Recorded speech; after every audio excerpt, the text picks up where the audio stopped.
지난 시간에 우리가 이제 영의 기능에 대해서 공부했습니다.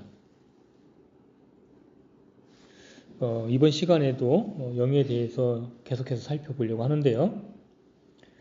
복습하는 차원에서 지난주에 다루었던 핵심 키워드를 먼저 이렇게 상기해 보고자 합니다.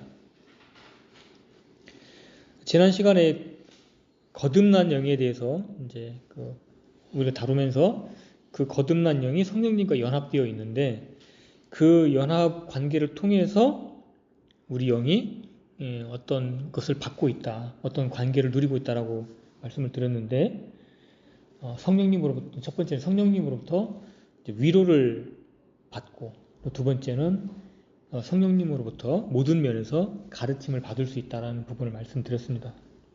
그리고 그러한 성령님과 우리의 영이 연합된 궁극적인 목적은 바로 뭐냐면 우리를 인도하셔서 명령들을 지키게 하도록 하기 위함이다.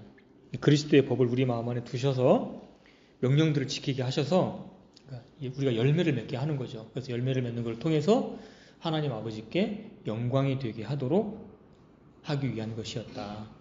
연합의 목적의 궁극적 목적은 곧 하나님의 영광으로 가리킨다라는 부분을 말씀을 드렸습니다. 그리고 이어서 이 연합된 영으로서 이 연합된 영이 합당한 역할들을 수행할 수 있도록 여러 가지 기능들을 갖고 있다고 그랬어요. 거듭난 영, 연합된 영이 다양한 기능들을 가지고 있다. 그래서 거듭난 영은 이전에 갖지 못했던 영적인 감각이 생겨났다. 그런 말씀을 드렸고요. 그리고 그러한 영적인 감각을 우리가 느낄 수 있고 또 영적인 감각 등을 통해서 무언가를 결정을 할 수 있는데 반드시 우리는 뭘 해야 된다? 시험을 해봐야 된다고 그랬어요. 그래서 그것이 성경적 기록과 일치하는지를 따져보고 그 성경이 지향하는 바와 일치할 때 그때 우리가 행하고 결정을 해야 된다고 말씀을 드렸습니다. 그리고 지정의라고 하는 것이 혼의 영역만 있는 것이 아니라 영에도 그러한 기능을 수행할 수 있다는 성경 기록을 살펴봄으로써 영의 기능이 어떤 것들이 있는지를 조금 더 이렇게 확장해보는 그런 시간을 가졌습니다. 오늘 시간에는 이제 지난 시간에 못 다루었던 영의 기능들 중에서 다른 부분을 이제 살펴보려고 합니다. 우리가 지금까지 다양한 성경 공부를 하면서 우리가 받게 된 이 구원이 얼마나 놀라운 것인가를 우리는 이제 살펴봤죠.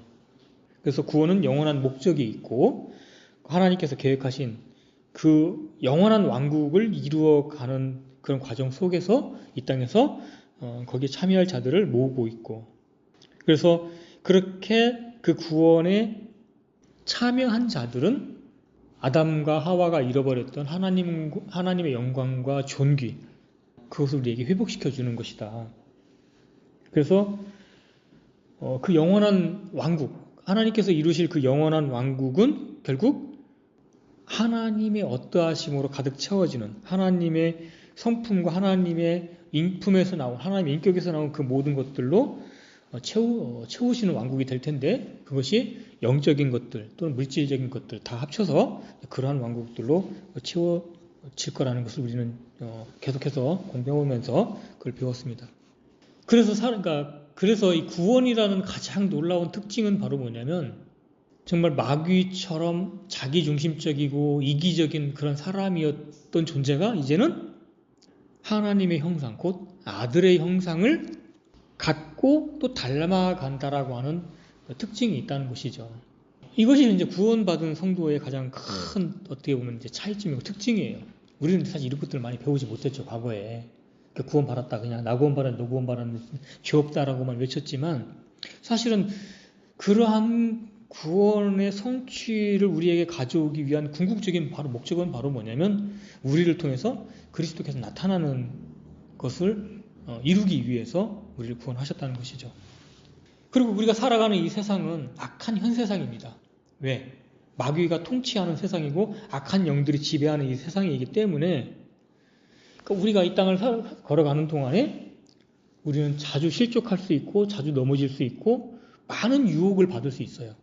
그렇기 때문에 성령님께서 우리를 안전하게 이끌어 가시도록 하기 위해서 성령님께서 우리 안에 오셔서 보증으로 계시고 또한 우리 영과 연합된 상태에서 우리 안에서 원하게도 하시고 행하게도 하실 수 있는 그러한 상태를 우리에게 만들어 주셨다는 것이죠. 그래서 우리 몸이 구속을 받을 때까지 몸의 구속의 보증으로 성령님께서 우리 안에 역사하고 계신 것입니다. 지금까지 말씀드렸던 내용들을 쭉 정리를 했습니다. 그리고 뿐만 아니라 우리 안에 오신 성령님은 우리의 몸의 구속의 보증으로만 일을 하시는 게 아니고 무엇을 하기 위해서 오셨어요? 가장 우리에게 필요한 것. 그럼 바로 뭐예요? 하나님과 교제할 수 있도록 하기 위해서 성령님께서 우리 안에 오셨다는 겁니다. 자, 요한1서 1장 3절. 요한1서 1장 3절 다 함께 읽겠습니다. 시작. 우리가 보고 들은 것을 너희에게 밝히 드러냄은 너희 또한 우리와 교제하게 하려 함이니 참으로 우리의 교제는 아버지와 함께하는 것이며 그분의 아들 예수 그리스도와 함께하는 것이니라. 예. 우리가 거듭나서 우리의 영이 거듭나서 성령님과 연합된 목적은 지금까지 말씀드렸던 여러 가지 기능들이 있지만 지금 우리가 방금 읽었던 말씀처럼 이 영을 통해서 우리가 하나님과 교통하기 위해서, 교제하기 위해서 우리 안에 성령님이 오셨다는 것이죠. 그래서 우리의 영은 성령님 안에서 아버지와 아들과 함께 교제할 수 있는 그런 권한이 우리에게 부여됐다는 것입니다. 지금 요한 1서의 증언에 따라서 사도 요한은 처음부터 보고 듣고 만졌던 생명의 말씀을 우리에게 보이셨어요. 그죠? 그 생명의 말씀은 바로 뭡니까? 예수 그리스도시죠. 그 영원한 그 예수 그리스도를 제시하셨고 그 예수 그리스도 안에 바로 영생이 있죠. 아들이 있는 자에게는 영생이 있다고 그랬고, 그래서 그 영원한 생명이심, 그분 자체가 바로 영원한 생명이심을 증거했습니다. 그래서 그 목적은 우리가 아버지와 아들이신 그리스도와 함께 교제에 들어갈 수 있도록 그 삼위 하나님의 교제 가운데에 우리를 부르셨다는 거예요. 이건 굉장히 놀라운 일이죠. 삼위일체 지금 성령님이라는 단어는 빠져 있지만 사실 이게 가능하게 하는 것이 성령님이라는 것을 알고 있잖아요. 그렇기 때문에 성령님 안에서 아들과 아버지와 함께하는 그 교제 가운데로 우리를 부르신 거예요. 이거는 아무나 그러한 존귀를 받은 게 아닙니다. 오직 신약 성도들만 이러한 특권이 있는 거예요. 자, 고린도전서도 한번 가볼게요. 고린도전서 1장 9절. 고린도전서 1장 9절 함께 읽겠습니다. 시작. 너희를 부르사 자신의 아들 예수 그리스도 우리 주와 교제하게 하시는 하나님은 신실하시도다. 이러한 교제를 계획하시고 실제 부르신 분은 이제 하나님 아버지시죠. 우리가 이미 알고 있듯이 이러한 교제가 가능한 것은 성삼위 하나님께서 신실하신 사역이 있고 지금도 신실하시기 때문에 가능한 것입니다. 그리고 이 삼위 하나님 성부와 성자와 성령님께서 각 위격의 위치에 맞게 온전히 이루신 사역이 있기 때문에 우리가 그 교제에 참여할 수 있는 겁니다. 왜냐하면 우리가 우리의 죄들로부터 또 악한 마귀로부터 또 사망에서 생명으로 완전히 옮겨졌고 우리가 그 구원의 완전성이 있기 때문에 이러한 것들이 가능하다는 것이죠. 그런데 우리가 여기서 주목해야 할 점은 삼위 하나님은 영이십니다. 그렇죠? 그렇기 때문에 이러한 교제가 가능하기 위해서는 영이신 하나님과 교제하기 위해서는 반드시 우리가 뭐가 필요하냐면 영이 필요한 거고, 그래서 우리의 영을 살아나게 하신 거예요. 거듭난 영이 반드시 있어야만 이러한 삼위 하나님과의 교제가 가능한 것이죠. 그래서 성령님께서 사람과 교통하실 수 있는 유일한 장소는 우리의 거듭난 영입니다. 그 영 안에서 가능한 것입니다. 사람이 하나님을 경배하고 감각하고 섬길 수 있는 방법은 오직 우리 자신의 영을 통해서만 가능한 것이죠. 그래서 영 안에서 우리가 하나님을 경배하고 찬양하는 것입니다. 지난 시간에도 우리가 말씀을 드렸듯이 이러한 영만 필요하다. 또 영 안에서 이런 단어를 지나치게 강조하다 보면 또 우리는 오류에 빠질 수 있어요. 반드시 우리는 몸이 필요합니다. 성경에서도 뭐라고 표현하셨냐면 우리의 몸은 하나님의 성전이라고 얘기를 하고 있습니다. 그래서 우리의 몸이나 우리의 홈이 하나님을 섬길 수 없다든지 필요가 없다든지 하면 또 굉장히 심각한 오류에 빠지는 거예요. 그래서 우리는 지금 우리의 영과 홈과 몸이 다 필요한데 지금 우리가 성경 공부하는 거는 포커스를 어디에 맞추고 있냐면 영의 기능에 포커스를 맞추고 있기 때문에 그러한 관점으로 생각을 해야 되는 것이지 몸과 혼이 필요 없다거나 중요하지 않다거나 그렇게 생각을 하면 안 됩니다. 나중에 우리의 몸에 대해서도 살펴볼 거예요. 우리 몸이 굉장히 중요합니다. 자, 고린도전서 한 장 더 넘겨서 2장 13절로 16절까지 제가 13절 읽고요. 형제자매들께서 14절, 16절을 읽겠습니다. 또한 우리가 그것들을 말하되 사람의 지혜가 가르치는 말로 하지 아니하고 성령님께서 가르치는 말로 하나니 곧 영적인 것들은 영적인 것으로 비교하느니라. 그러나 본성에 속한 사람은 하나님의 영의 것들을 받아들이지 아니하니 그것들이 그에게는 어리석은 것입니다. 또 그가 그것들을 알 수도 없나니 이는 그것들이 영적으로 분별되기 때문이라. 오직 영에 속한 사람은 모든 것을 판단하나 그 자신은 아무에게도 판단을 받지 아니하느니라. 누가 주의 생각을 알아서 그를 가르치겠느냐? 그러나 우리가 그리스도의 생각을 가졌느니라. 아무도 하나님의 생각을 알 수는 없습니다. 우리가 인간이 하나님의 생각을 알으려면 어떻게 됩니까? 하나님께서 자신의 생각이나 계획과 의지를 우리에게 계시해 주셔야만 우리가 알 수 있는 거예요. 그렇지 않겠어요? 우리가 하나님의 생각을 절대로 알 수가 없죠. 그런데 10절을 한번 보세요. 10절을. 그러나 하나님께서 자신의 영으로 우리에게 그것들을 계시하셨으니 성령님께서는 참으로 모든 것 즉 하나님의 깊은 것들을 살피시느니라. 지금 사도 바울이 하나님의 생각을 자신이 하나님의 생각을 우리가 하나님의 생각을 알 수 있다고 말한 근거는 바로 뭐냐면 10절에서 하나님께서 자신의 영으로 말미암아서 우리에게 직접 계시하셨다는 거예요. 이것이 없이는 결코 아무도 하나님의 생각을 알 수가 없지요. 그래서 그러니까 하나님의 영이신 성령님께서 우리 안에 있는 영에게 빛을 주시는 방법으로 즉 계시해 주심으로써 비로소 우리가 알 수 있는 것입니다. 그렇게 성령님께서 직접 계시해 주실 수 있는 영이 우리 안에 계시다라고 하는 놀라운 사실인 것이죠. 그 하나님 자신의 생각을 계시해 주실 수 있는 그 성령님과 우리의 영이 연합되어 있다라고 하는 것을 우리는 살펴보고 또 거기를 주목해 봐야 된다는 것입니다. 반대로 지금 고린도전서 2장 11절에서처럼 사람의 사정을 정확하게 파악할 수 있는 존재는 바로 뭐냐면 우리의 영입니다.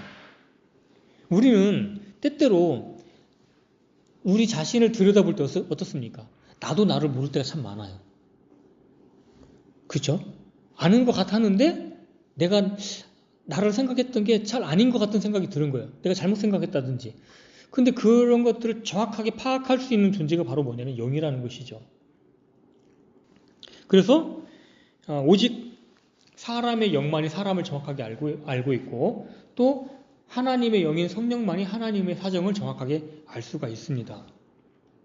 그런데 하나님의 영과 사람의 영이 우리 안에서 연합되어 있어요.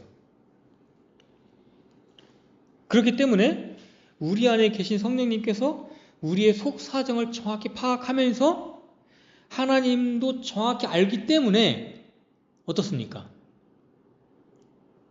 하나님과 우리 사이를 완전하게 중보하실 수 있는 거예요. 누가?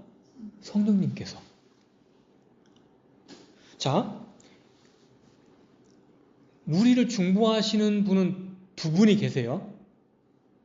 먼저는 사람이신 그리스도. 그리고 우리 안에서 연합되어 계신 성령님. 두 위격이 우리 안에서 중보하고 계십니다. 한 분만 계신 게 아니에요. 그렇기 때문에 우리 안에 오신 성령님으로 말미암아서 우리 안에서 완전한 중보를 수행하실 수가 있는 것입니다. 왜? 양쪽 다 아실 수 있기 때문에. 봐요. 예수님은 어떤 분이세요? 사람이시면서 하나님이신 분이에요. 그러니까 하나님의 측면도 100% 이해하고 계시고 사람의 측면도 100% 이해하고 계셔요. 완전히 양쪽을 다 완전하게 중보하실 수 있는 거예요. 성령님도 마찬가지라는 거죠. 우리의 영과 연합되어 있기 때문에. 그러니까 이중으로 우리를 중보하시고 우리와 교류할 수 있는 그러한 위치를 우리 두셨다는 겁니다. 그렇게 해서 우리의 연약함이나 우리의 어떠하심을 하나님께 완전히 중보하실 수 있을 뿐만 아니라 하나님께서 원하시는 것, 하나님께서 계획하신 것들을 반대로 우리 안에 정확하게 그분께서 원하시는 뜻을 우리 안에 던져주실 수 있다는, 우리에게 빛을 주실 수 있다는 거예요. 분명히 교리적으로 이론적으로 그렇습니다. 그렇죠? 현실은요? 현실은 어떻습니까? 문제는 거듭난 성도들이라 하더라도, 구원받은 성도들이라 하더라도 이러한 완전한 교통과 교제가 잘 안 되는 게 현실이에요. 저는 솔직히 양심적으로 그렇습니다. 저는 그렇게 솔직히 고백해야 돼요. 완전한 그런 교제가 잘 안 될 때가 많습니다. 그 사도 바울도 이 고린도 교회를 향해서 그러한 탄식을 가지고 말씀을 하셨어요. 고린도 교회도 분명히 이러한 관계 형성이 되어 있는 것을 말씀해 주고 있어요, 지금. 그렇지만 고린도 교회를 보니까 어떻습니까? 지금 엉망진창이거든요. 완전한 교제가 있으면, 원활한 교통이 있으면 이렇게 그렇게 살지 않았겠죠, 고린도 교회가. 그러나 우리가 자, 볼까요? 자, 고린도전서 3장 1절에 보면 뭐라고 탄식하고 있습니까? 형제들아, 내가 영에 속한 자에게 말한 것 같이 너에게 할 수 없어서 육신에 속한 자 곧 그리스도 안에 있는 갓난 아이들에게 말하는 것 같이 하였노라.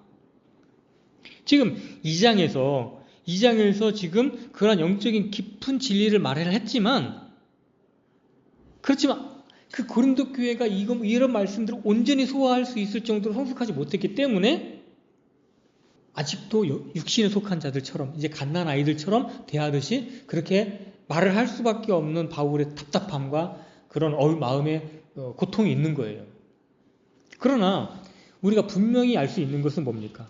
우리의 거듭난 영이 성령님과 연합되어 있어서 하나님과 언제든지 원활한 교통과 교제를 할 수 있다는 것은 분명한 진리라는 거예요. 그래서 단순히 객관적이고 이론적으로 그냥 관계적으로만 연합되어 있는 것을 끝나는 것이 아니라 실제 교통하고 교제할 수 있다는 사실을 우리는 이해를 해야 되는 것이죠. 이러한 진리를 놓고 생각을 해보면 우리가 성령님을 통해서 아버지와 아들과 교제할 수 있는 이 관계가 얼마나 놀라운 것인가. 이것만 생각을 하면 우리 마음에 힘이 불끈불끈 솟아나죠. 이러한 관계보다 더 놀라운 축복이 있을 수 있어요? 근데 우리는 이게 얼마나 시덥지 않게 마음에 작게 여겨질 때가 많냐는 거죠. 그렇다면 우리가 지금 고린도 교회에 있는 이 성도들처럼 우리 영적으로 문제가 많은 거예요. 저를 포함해서. 이유는 뭡니까? 지금 사도 바울이 이 고린도 교회를 책망하는 것과 똑같은 원리입니다. 우리가 아직도 육신에 속한 자, 그리스도 안에서 어린 아이의 수준에 머물러 있기 때문에 그런 것이죠. 이 연합된 영이 놀라운 축복을 누리지 못하는 본질적인 어떤 문제점은 뭐냐면 우리가 많은 부분에 있어서 육신적이고 정욕적이라는 것입니다. 그러한 것들을 많이 의지하고 살고 있기 때문에 그런 거예요. 성령님은 다양한 이름으로 나타납니다. 성경에서. 지난 시간에 살펴보았듯이 성령님의 또 다른 이름은 위로자이십니다. 아마도 우리가 지금 연합된 영과 관련된 교제와 관련된 이야기를 나누고 있기 때문에 이 시간에 적합한 성령님의 이름은 어쩌면 계시의 영, 지혜의 영, 뭐 이런 부분으로 또 생각할 수 있을 겁니다. 그래서 성령님께서는 우리 안에서 다양한 지식과 영적인 지혜와 이런 것들을 또 말씀을 통해서 우리에게 영적인 깨달음을 주십니다. 그런데 문제는 그러한 계시나 그러한 가르침이 우리 안에서 적었던 것은 아닐 거예요. 결코. 상당히 많았을 겁니다. 그러나 기꺼이 순종할 마음이 없으면 꽝입니다. 우리 안에서. 아무리 영적인 것을 조명해 주시고 아무리 우리에게 지혜를 가르쳐 주시고 아무리 훌륭한 것들을 우리 안에서 보여주신다 할지라도 우리가 기꺼이 순종할 마음이 없으면 말짱 꽝이에요. 성령님은 우리를 강제로 막 말 안 듣는 사람 팔 비틀어 가지고 막 강제로 성령님 우리 시키지 않아요. 성령님은 굉장히 인격적이시기 때문에 우리를 그렇게 강제로 우리를 이끌어 가지는 않습니다. 많은 분들이 성령 충만을 구합니다. 그런데 그 성령 충만은 우리가 생각했거나 우리가 기대했던 과는 다른 방식으로 우리 안에 성령 충만이 올 수 있습니다. 성령님께서 우리 안에서 그러한 성령 충만을 허락하시는 목적이 뭡니까? 황홀궁에 빠지기 위해서. 우리가 막 만족하고 막 기뻐하고 막 주체할 수 없는 그런 기쁨을 누리게 하기 위해서 뭐 그런 부분도 일정 부분이 없지 않다고 생각합니다. 있습니다. 분명히 있습니다. 성령님께서 우리 안에 그러한 충만을 허락하신 궁극적인 목적은 바로 뭐냐면 순종입니다. 순종. 단순히 우리 마음의 기쁜 상태나 만족을 얻기 위해서 성령 충만을 구한다면 그것은 성경이 말씀하시는 성령 충만과는 상당히 다를 수 있습니다. 지혜와 계시의 영으로서 성령님께서 우리와 교통하심으로써 궁극적으로 우리에게 원하시는 것은 바로 뭐냐면 아들의 형상을 우리를 통해서 나타내게 하게 하시려는 거예요. 그렇기 때문에 제가 어떤 분한테는 그런 얘기를 했었죠. 어떤 자매님인데, 자매님 왜 성령 충만을 구하십니까? 만약에 자매님 보고 아프리카 가라고 하는 성령 충만을 주시면 가실랍니까? 그래서 진짜 순종할 마음이 없으면 아무리 성령 충만이 있어도 우리는 아무것도 아니라는 거예요. 방금 제가 이제 아들의 형상이라는 부분을 말씀드렸습니다. 아들의 형상이라는 부분을 말씀드렸는데, 자, 성령님도 우리 안에 오셔서 성령님 그분 자체를 드러내는 게 아니죠. 우리는 그거 배웠습니다. 누구를 드러내셔요? 그리스도를 드러내시고 아버지를 영화롭게 하는 거잖아요. 그렇죠? 그러면 참으로 내가 성령 충만했다고 한다면 자기가 무슨 알아들을 수 없는 방언을 하거나 막 기쁨의 황홀경을 표현하는 거나 그런 것보다는 그 사람의 삶을 통해서 그리스도를 영화롭게 하는 삶이 드러나는 것이 바로 성령 충만한 사람의 모습이라는 겁니다. 그러므로 성령님께서 우리 안에 계실 때, 성령님께서 우리 안에 거하시면서 말씀을 계시하시고 우리의 영을 뜨겁게 할 때 우리가 가져야 될 마음은 내가 어떠한 손해가 올지라도 기꺼이 순종하겠습니다라는 마음을 갖는 태도인 것이죠. 그래서 내가 어떠한 희생을 치르더라도 내가 순종을 하겠다. 그러한 태도를 갖지 않으면 우리 마음 안에 성령 충만은 오기 쉽지 않습니다. 아무리 성령님께서 우리 안에 성령 충만을 주신데 무슨 의미가 있습니까? 순종하지 않는데. 어쨌든 오늘 우리가 주목해야 될 점은 우리의 영 안에 계신 성령님을 통해서 아버지와 아들과 함께 교통하며 교제할 수 있는 그러한 위치에 있다라는 것입니다. 이러한 관계는 매우 놀랍고 영광스럽고 신비로운 것이죠. 자, 고린도 후서 13장 14절 마지막 부분입니다. 이제 고린도 후서를 마감하면서 마지막으로 기록해 놓은 절이 이제 고린도후서 13장 14절입니다. 사도 바울이 이 고린도 교회가 이러한 상태에 머무르기를 원했죠. 다 함께 읽겠습니다. 시작. 주 예수 그리스도의 은혜와 하나님의 사랑과 성령님의 교통하심이 너희 모두와 함께 있기를 원하노라. 아멘. 정말 우리에게도 필요하죠. 주 예수 그리스도의 은혜와 하나님의 사랑과 성령님의 교통하심이 우리 교회 가운데에서도 정말 풍성해지기를 바랍니다. 그래서 지금까지는 이제 영의 교통, 성령님 안에서 하나님과 교통하는 부분에 대해서 말씀을 드렸습니다. 지금부터는 이제 양심에 관한 부분을 이제 나머지 시간을 통해서 말씀을 드리겠습니다.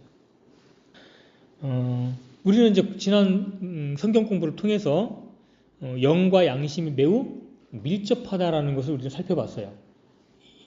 영이 양심은 아니고 양심이 영은 아니지만 상당 부분 오버랩되어 있는 부분, 중첩되어 있는 부분을 우리가 살펴봤습니다. 그리고 지지난번에 성경 공부를 통해서 사도 바울은 하나님을 순수한 양심으로 섬겨왔다고 하는 부분도 짤막하게 살펴봤습니다. 그리고 자신의 영으로 하나님을 섬긴다라고 하는 표현도 살펴봤습니다. 이러한 다양한 표현들을 통해서 양심으로 섬기는 것과 영으로 섬기는 것과는 굉장히 밀접하고 중첩되어 있다는 사실을 우리가 알 수 있는 것이죠. 자, 몇 구절만 더 살펴보겠습니다. 디모데후서 1장 3절. 내가 밤낮으로 기도하는 가운데 끊임없이 너를 기억함으로 내 선조들 때부터 내가 순수한 양심으로 섬기는 하나님께 감사드리고, 이제 내가 순수한 양심으로 섬기는 하나님께 감사를 드리고, 이 부분을 이제 주목해 보십시오. 자, 그리고 로마서 한번 여기를 접어 놓으시고요. 로마서 1장 9절. 내가 그분의 아들의 복음 안에서 내 영으로 섬기는 하나님께서 내 증인이 되시거니와 내가 기도할 때 언제나 너희에 관하여 끊임없이 말하며, 여기도 복음 안에서 내 영으로 섬기는 하나님께서. 자, 사도 바울은 하나님을 섬기는데 어떤 때는 순수한 양심으로 섬긴다고 표현을 하고 있고, 어떤 면에서는 또 내 영으로 하나님을 섬긴다고 표현을 하고 있습니다. 사실 이제 성경의 표현을 보면, 자, 영은 어떻습니까? 영은 거듭나는 거죠. 양심은 어떻습니까? 양심도 거듭나는 거예요. 자, 양심은 히브리서 9장 가볼게요. 히브리서 9장 14절 다 함께 읽겠습니다. 시작. 하물며 영원하신 성령을 통해 자신을 점없이 하나님께 드린 그리스도의 피는 죽은 행위들부터 너희 양심을 얼마나 더 많이 깨끗하게 하여 살아계신 하나님을 섬기게 하겠느냐. 하물며 영원하신 성령님을 통해 자신을 점없이 하나님께 드린 그리스도의 피는 죽은 행위로부터 너희 양심을 얼마나 더 많이 깨끗하게 하여 살아계신 하나님을 섬기게 하겠느냐. 양심은 어떻습니까? 보혈로 깨끗하게 씻는 거죠. 그래서 영이 거듭나는 일과 양심이 말씀으로 깨끗해지는 일은 동시에 일어나는 일입니다. 그렇게 이해를 해야 돼요. 한 장 더 넘겨서 히브리서 10장 22절. 우리 마음이 뿌림을 받아 악한 양심으로부터 벗어났고 우리 몸은 순수한 물로 씻겼으니 우리가 믿음의 충만한 확신 속에서 진실한 마음으로 가까이 다가가자. 자, 마음의 뿌림을 받아서 씻는 거죠. 그래서 영은 거듭났지만 양심은 그리스도의 보혈로 깨끗하게 씻어지는 거예요. 또 우리의 몸도 어떻습니까? 순수한 물로 씻는 겁니다. 말씀의 물로 씻는 거죠. 그래서 사실 우리의 영과 혼과 몸이 다 복음 앞에 합당한 겁니다. 사실 제가 이제 히브리서 9장, 10장 방금 읽은 말씀에 대해서는 나중에 기회가 있으면 다시 또 말씀을 드릴 겁니다. 자, 하나님께서 우리를 위해 행하신 일들을 보면 주님의 보혈로 지성소에 피를 뿌려서 우리가 언제든지 아버지 앞에 나아갈 수 있게 만드셨습니다. 다른 측면은 또 뭐가 있습니까? 그러니까 우리는 늘 어떤 측면만 생각을 하냐면 하늘에 있는 지성소에 피가 뿌려졌다든지 아니면 예수 그리스도의 피가 우리의 모든 죄를 씻었다든지 그리고 우리가 법적으로 문제가 해결되었다든지 측면만 생각을 합니다. 그런데 히브리서를 자세히 읽어보면 또 다른 측면이 있어요. 방금 말씀드린 것들은 우리와는 관계가 없는 듯한 내용들만 있어요. 직접적으로. 그러나 히브리서의 말씀들을 보면 그 말씀들이 궁극적으로 우리에게도 적용되는 측면이 있다는 겁니다. 그래서 우리의 양심과 몸을 깨끗하게 씻어서 큰 확신을 가지고 하나님께 나아갈 수 있도록 준비하는 측면이 있다는 거예요. 그래서 이 부분은 제가 나중에 복음의 더 깊은 것들이라는 주제를 가지고 다시 한번 말씀드릴 기회가 있을 거예요. 그러니까 우리의 양심이 더럽혀져 있거나 우리의 몸이 부정한 가운데에서 내어준 상태라면 우리는 믿음이 충만한 가운데라든지 큰 확신이나 안정을 가지고 그래서 진실되고 깨끗한 마음 상태로 하나님께 나아갈 수가 없습니다. 그렇죠? 그렇기 때문에 우리는 영과 혼과 몸이 항상 깨끗한 상태로 유지되는 게 되게 중요해요. 어쨌건 우리는 오늘 지금 영에 관해서만 이제 다루고 있기 때문에 이 부분만 이제 언급을 할 수밖에 없습니다. 시간 관계상. 그래서 우리가 영 안에서 하나님과 교제하지만 우리의 영뿐만 아니라 양심을 포함한 마음과 몸이 깨끗해야만 온전한 교제가 가능하다라는 것을 제가 이제 말씀으로 보여드렸습니다. 그래서 방금 우리가 이제 히브리서 10장 22절을 통해서도 보여지지만 우리 마음이 뿌림을 받아 그래서 또 악한 양심 이런 마음과 양심이 이렇게 같이 등장을 합니다. 또 어떤 면에서는 양심과 영이 같이 등장을 합니다. 그래서 양심은 영의 영역이면서 동시에 마음의 영역이기도 한 것이죠.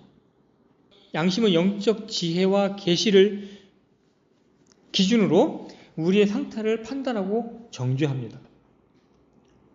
그렇죠? 양심은 영적인 감각을 통해서 영적으로 영이 받은 계시와 지혜의 말씀과 어떤 그런 계시의 말씀을 통해서 영이 지각하고 있는 그 기준을 가지고 양심이 우리의 상태를 판단하고 정죄를 하는 거예요.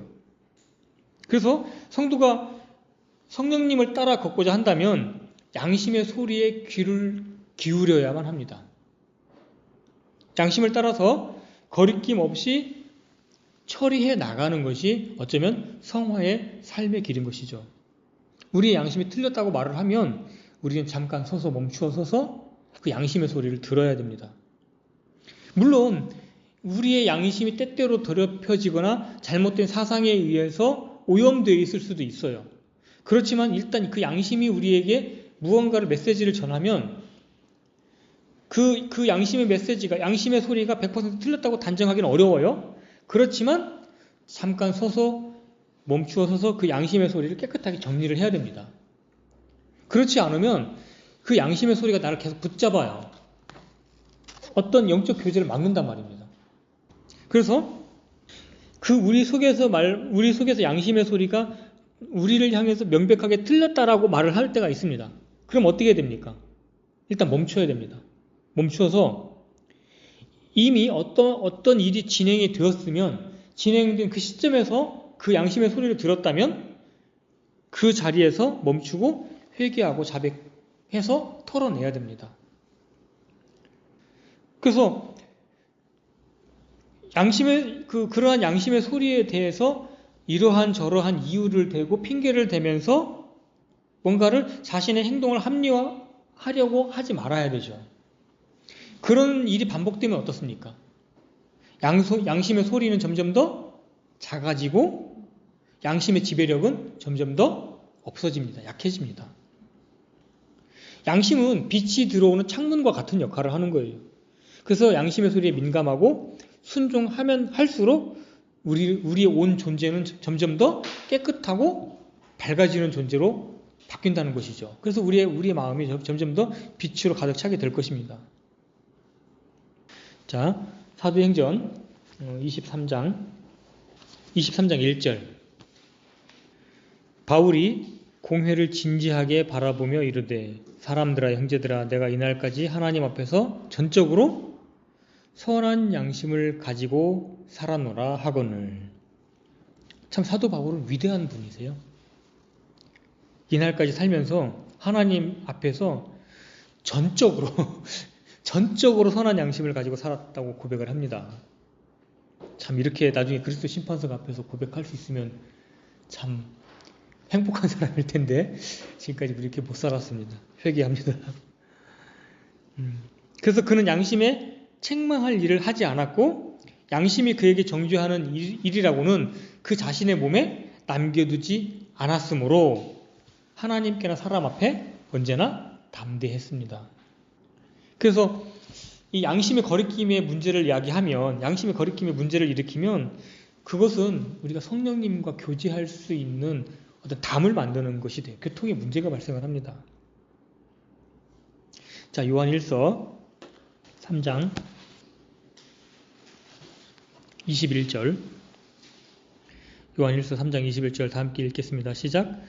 사랑하는 자들아 만일 우리 마음이 우리를 정죄하지 아니한다면 우리가 하나님을 향해 확신을 갖고 22절 무엇이든지 우리가 구하는 것을 그분에게서 받나니 이는 우리가 그분의 명령들을 지키고 그분의 눈앞에서 기쁨이 되는 그 일들을 행하기 때문이라. 그 양심의 문제가 해결되지 않으면 우리가 확신을 가지고 하나님께 구하기도 어렵습니다. 양심의 문제가 해결되지 않은 상태에서 기도를 하게 되면 어떻습니까? 그 기도는 그냥 형식적인 기도, 그냥 거칠해, 그냥 마지못해 하는 기도만 될 뿐이죠.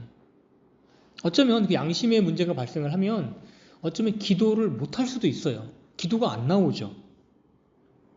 그래서 우리는 우리 양심이 어떻게 증언하는지 주의해서 들어야 됩니다.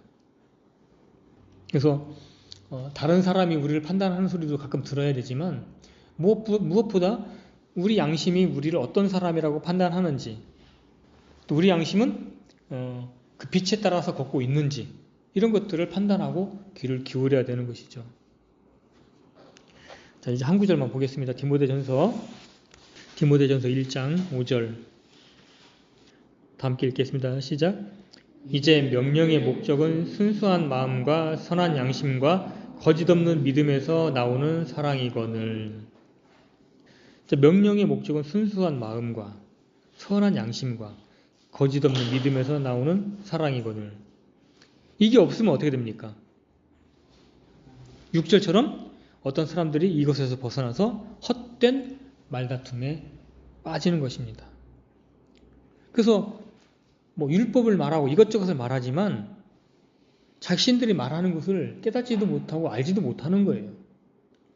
그래서 믿음과 사랑은 항상 선한 양심과 굉장히 밀접합니다. 믿음, 양심, 이거는 뗄래야 뗄 수 없는 거예요. 양심을 뛰어넘는, 선한 양심을 뛰어넘어서 양심의 소리가 뭐라고 하든지 관계없이 내가 믿음으로 행했다. 그거는 엉터리 믿음입니다. 그건 하나님에게서 난 믿음이 아니에요. 그건 잘못된 확신이고 망상입니다. 항상 선한 양심과 믿음은 항상 같이 가는 거예요. 파괴된 양심에서는 결코 선한 믿음이 나올 수 없습니다. 우리의 양심은 그리스도 심판석에서 우리가 행한 일들을 하나님께 보고할 것입니다. 그러므로 우리를 둘러싼 어두워진 양심들과 동화되거나 양심이 무감각한 교사들로 양심이 마비된 어떤 그런 양심이 무감각한 교사들이 하는 그러한 인위적으로 만들어진 교리나 그러한 상태를 따라가지 말고 우리는 말씀과 하나님으로부터 말미암는 순수한 깨끗한 양심으로 신앙생활을 해야 되는 것입니다. 그래서 우리가 하나님과의 직접적인, 그러니까 우리는 다른 누구랑도 연계해서 뭘 하는 게 아니라 우리가 항상 하나님과 직접적인 관계에서 책임을 져야 된다고 생각을 해야 되는 거예요. 누군가가 끼는 게 아닙니다. 그래서 다른 사람들이 한 일은 다른 사람들이 책임을 지고 다른 사람들이 심판을 받을 거예요. 그러나 내가 하나님과 직접적으로 맺어져 있는 그 양심의 문제, 그러려고 성령님 우리 안에 와 계시잖아요. 우리랑 직접 관계 맺으려고, 우리랑 직접 해결하려고 우리 안에 와 계시잖아요. 다른 누군가를 통해서 하나님과 관계를 맺으려고 오신 게 아니라 성령님께서 우리랑 직접 소통하고 직접 교제하고 직접 말씀하시면서 또 우리 안에 양심의 빛을 주셔서 직접적인 문제를 해결하시려고 오셨다 이 말입니다. 그렇기 때문에 다른 누군가를 개입시키지 말고 나와 하나님과의 직접적인 관계 안에서 책임을 지고 해결을 해야 되는 것이죠. 그래서 우리는 하나님과의 직접적인 관계 안에서 맺어진 그 선한 양심을 따라 살고 행동을 해야 되는 것입니다. 우리가 주의해야 될 것은 양심이 무감각해지면 쉽게 육신으로 떨어집니다. 쉽게 넘어져요. 왜? 그 양심은 우리를 지키는 뭔가 그 보호막 같은 거예요. 그 양심의 벽이 무너지면 삶이 그냥 탁 무너집니다. 그래서 오늘 들었던 말씀들, 이런 말씀들을 통해서 우리는 자주 말씀의 물로 우리 자신을 깨끗이 씻어서 맑은 정신과 깨끗한 양심을 갖도록 늘 이렇게 깨어있는 삶을 살아가면 좋겠습니다. 그래서 오늘은 영의 기능 중에서 하나님과의 교통의 기능 그리고 영의 기능에 관해서 간략하게 살펴봤습니다. 이상 마치겠습니다.